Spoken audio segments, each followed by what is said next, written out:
आज के इस ब्लॉग में मैं आप लोग के साथ अपना मुहर्रम का 9वें दिन और 10वें दिन का रूटीन शेयर करूंगी। इस तरह से मेरा 9वां और 10वां मुहर्रम का दिन निकला था। आई होप आप सभी लोगों को पसंद आएगा। तो चले फिर स्टार्टिंग करते हैं अपने ब्लॉग की। अस्सलाम वालेकुम एवरीवन, कैसे हैं आप सब लोग। उम्मीद करती हूँ कि आप सब लोग बेहतर होंगे, खुशहाल होंगे और मज़े में होंगे। अल्हम्दुलिल्लाह हम लोग भी सभी बेहतर हैं। तो जी आज के ब्लॉग में ना 9वां 10वां दिन तो मैंने आप लोग के साथ शेयर किया है, साथ ही ना कुछ अच्छी अच्छी और प्यारी प्यारी बातें भी करेंगे जिससे कि हम अपने दिन को प्रोडक्टिव बना सकते हैं और साथ ही ना अपने कामों को किस तरह से मैनेज कर सकते हैं। अच्छा, ये जो आप लोग देख रहे हैं ये मैंने 9 तारीख को ना कुरान खानी करवाई थी घर पे अपने, उसकी ना मैंने एक छोटी सी क्लिप आप लोग के साथ शेयर की है। तो मॉर्निंग में उठते साथ ही घर की जो भी क्लीनिंग थी ना वो झटपट से मैंने अपनी कर ली थी, यानी कि कामों से सारे जल्दी जल्दी मैं फ्री हुई।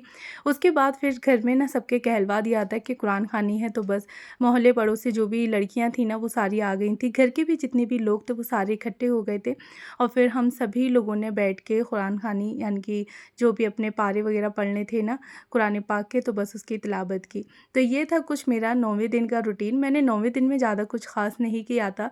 शाम में जो फातिहा लगवाई थी तो वो मैं ऐड नहीं कर पाई थी। तो नॉर्मली मैंने शरबत बनवा के फातिहा लगवा दी थी और मैंने कोई भी चीज़ नहीं बनाई थी। अच्छा, फिर आता है ये 10वां दिन, यानी कि मुहर्रम का 10वां दिन था। तो मॉर्निंग में फ़जर में उठ के अपनी जो नमाज़ अदा करनी होती है वो की, और थोड़ा-सा जो अपना सेल्फ़ केयर का रूटीन रहता है बस वो कर लिया था। इस दिन के ना आप लोग रोज़े भी रख सकते हैं, यानी कि 9-10 तारीख के। अगर आपसे 9वां जो दिन है या मुहर्रम का 9वां दिन छूट गया है आपसे, तो आप 10 और 11 तारीख के भी रोज़े रख सकते हैं। तो काफ़ी अच्छे, यानी कि बहुत ही अफ़ज़ल ये रोज़े माने जाते हैं, बहुत ज़्यादा सवाब मिलता है।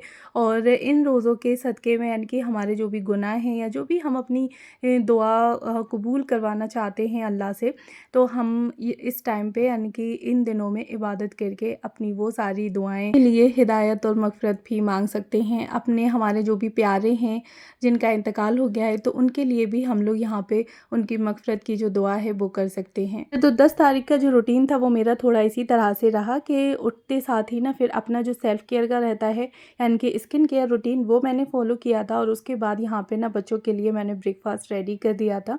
तो उसके बाद फिर वही हमारा डेली का जो रूटीन आ जाता है, यानी कि घर की क्लीनिंग करना और जो भी है जल्दी जल्दी झाड़ू पोंछा खाना वगैरह, तो ये सारी चीज़ें की क्लीनिंग से ना झटपट से मैं फ्री हुई। उसके बाद मैंने जल्दी से बच्चों को बाथ दिलाया और दोनों बच्चों को रेडी कर दिया। बाद ना फिर मैंने भी बाथ ले लिया था और अच्छे से रेडी हो गई। और उसके बाद फिर आज 10वां दिन है। आज के दिन, यानी कि मुहर्रम के 10वें दिन ना आशूरा की नमाज़ पढ़ी जाती है, तो बस वो मैंने यहाँ पे अदा की।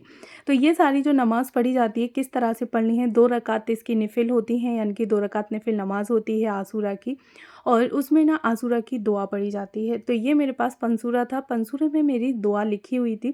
तो उसमें से देख के पहले मैंने अपनी 2 रकात नफिल नमाज आशूरा की अदा की। उसके बाद फिर इस दुआ को पढ़ा। तो एक जो दुआ है वो 1 मरतबा पढ़ी जाती है और दूसरी दुआ 7 मरतबा पढ़ी जाती है। तो यहाँ पे मैंने अपनी दोनों दुआओं को पढ़ लिया था। पढ़ने के बाद ना फिर अल्लाह ताला से दुआ की और अपने जो भी मेरी दुआएं थी वो सारी मैंने मांगी। ये दिन, यानी कि ये एक दिन साल में एक दफ़ा आता है और इस दिन को भी अगर हम लोग ऐसे ही ज़ाया कर देंगे तो शायद हमारे लिए ही बेकार होगा। तो थोड़ी सी इबादत से ही जब हम अल्लाह ताला को खुश कर सकते हैं, तो क्यों हम ऐसे छोटे छोटे से मोमेंट्स अपनी लाइफ में से जाने दें। और पता नहीं कि नेक्स्ट ईयर हमें मिले या ना मिले। तो कोई भी चीज़, यानी कि कैसी भी इबादत हो, आप लोग उसको अपना आखिरी समझ के करें। तो यकीन माने कि उस इबादत में हमारी जो दिलचस्पी होती है ना वो और ज़्यादा बढ़ जाती है। तो यहाँ पे ना फिर मैंने अपनी आशूरा की नमाज़ थी वो पूरी अदा कर ली थी। आशूरा की जो दुआ थी वो भी पढ़ ली। उसके बाद एक छोटा सा वजीफ़ा रहता है कि खैर बरकत के लिए, अपने गुनाह माफ़ कराने के लिए और जो भी आपकी जायज़ दिली तमन्ना है उसकी कबूलियत के लिए। तो वो मैंने छोटा सा एक वजीफ़ा किया और बस उसके बाद फिर मैं आ गई थी किचन में कि आज ना मुझे हलीम बनाना था और फातिहा वगैरह लगवानी थी। अच्छा, हलीम की जो तैयारी थी ना वो मैंने रात से ही करके रख दी थी, यानी कि जो भी दालें और गेहूँ, चने की दाल, चावल, यानी कि सारी चीज़ें मैंने रात में ही अच्छे से भिगो के रख दी थी। तो सुबह उठते साथ ही बच्चों को ब्रेकफ़ास्ट वगैरह करा के खिचड़ी को रख दिया था मैंने बनने के लिए, यानी कि हलीम को। तो जो भी दालें थी ना सारी अच्छे तरीके से वॉश की, पानी डाला, बेसिक से मैंने उसमें मसाले ऐड कर दिए थे और रख दिया था लो फ्लेम पे पकने के लिए। तो जितने टाइम में मैंने अपने सारे काम किए, यानी कि घर की क्लीनिंग की, खुद बात लिया, बच्चों को बात दिलाया, उनको रेडी किया और अपनी आशूरा की नमाज़ अदा की। ना मेरा यहाँ पे हलीम जो था, यानी कि दालें, गेहूँ जो थी वो सारी चीज़ें पक के रेडी हो गई थी। तो बस उनको मैंने बाहर निकाल के रख दिया था थोड़ा सा ठंडा होने के लिए, और यहाँ पे ना मैंने चिकन को रख दिया था पकने के लिए, क्योंकि गोश्त हमारे यानी कि बीफ का मिल नहीं रहा है, तो मैं यहाँ पे बनाने लगी थी चिकन का। और ये चिकन का जो हलीम था, यकीन माने बहुत ही ज़्यादा टेस्टी बन के रेडी हुआ था। तो आप लोग भी इसी तरह से एक बार बना के देखिएगा। तो अच्छा, सारी दालें पक गई थी। फिर यहाँ पे मैंने फ्राई पैन में डाला तेल, तेल में थोड़े से गरम मसाले, प्याज भून ली, उसके बाद चिकन को ऐड कर दिया, जिंजर गार्लिक का पेस्ट ऐड कर दिया, जो भी बेसिक से मसाले थे वो डाल दिए, अच्छे तरीके से इसको भून लिया। थोड़ा सा पानी डाल के ना मैंने इसको रख दिया था पकने के लिए। जब अच्छे से जो चिकन था हमारा पक गया, उसके बाद मैंने इसकी जितनी भी बोन्स थी वो सारी निकाल दी थी, और फ़ोर्क की हेल्प से ना इसको मैंने मैश कर लिया था चिकन को सारे। फिर जो भी मसाला था और चिकन, तो मैंने दालों में डाल के अच्छे से फिर इसका लगाया घोंटा।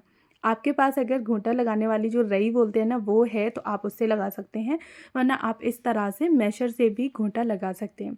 तो लगभग आधे से पौन घंटा मैंने इसमें घोंटा लगाया था, और घोंटा लगा के ही हमारे जो हलीम है ना उसका टेस्ट दुगना हो जाता है। बाकी का जो चिकन रहता है ना वो हम लोग डालने से पहले ही मैश कर देते हैं, लेकिन जो थोड़ा बहुत अगर बचता भी है तो वो घोंटा लगाने में काफ़ी अच्छे तरीके से मैश हो जाता है।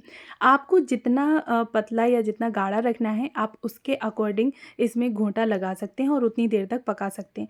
तो लो फ्लेम पे मैं इसमें घोंटा लगाती रही थी, और ऊपर से मैंने फिर इसमें लगा दिया प्याज का तड़का। तो आपने जितना पतला या फिर जितना गाढ़ा रखना है आप उसके अकॉर्डिंग, मेरे यहाँ सभी लोग ना इतना पतला मतलब अच्छा लगता है उन लोगों को खाने में, तो मैंने इतना ही रखा था। और यहाँ पे ना चिकन के रेसे रेसे सारे एकदम पूरे हलीम में हो गए थे, तो आपको अलग से मतलब बोटी वगैरह की या फिर पीसेस की ज़रूरत नहीं पड़ेगी, और हर एक बाइट में, हर एक चम्मच में आपके जो चिकन के पीस हैं वो आएंगे, और आपको खाने में भी बहुत ज़्यादा टेस्टी लगेंगे। अच्छा, उसके बाद ना थोड़ी सी मैंने यहाँ पे प्याज भुनी हुई निकाल ली थी ऊपर से गार्निशिंग करने के लिए, और बाकी का ना मैंने प्याज का तड़का इसमें लगा दिया था। थोड़ा सा ऊपर से मैंने गरम मसाला डाल दिया, तो यहाँ पे ना हमारा हलीम बन के रेडी हो गया था। थोड़ा सा शरबत बना लिया था और फातिया लगवा दी। अगर आपको तकसीम करना है सभी लोगों में तो वो भी कर सकते हैं। ऊपर से इस तरह से मैंने गार्निशिंग कर दी थी हरी धनिया, प्याज और भुनी हुई प्याज की। तो ये हमारा खिचड़ा जो है वो बन के रेडी हो गया। तो लगभग 12 से 1 बजे तक का ये रूटीन आप लोग के साथ शेयर किया। उसके बाद जुमा था तो बस नमाज ज़ोहर की अदा की।